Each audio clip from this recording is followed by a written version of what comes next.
All right, Steve Miner with Noble Renovation, and one of the things that you can do to improve your house is your street appeal. And so oftentimes we get asked to change out the front door.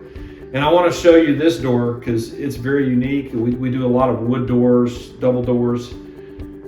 This door here is a steel door. It is, I believe it's 42 inches wide and it's 8'8" tall. And as you can see, there is no doorknob here. This is, and it's just a pull. So you got to really give it a good tug. It's really nice and thick. This thing is just solid, man. I mean, it is solid. So it makes a statement when you come in the house.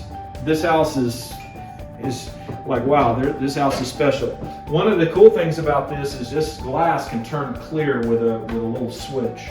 That is really neat. So we have privacy right now, but if you want to have it open certain parts of the day, you just flip a switch and boom, you have clear glass. So neat feature. So you can get a custom door for your home, and this one's awesome.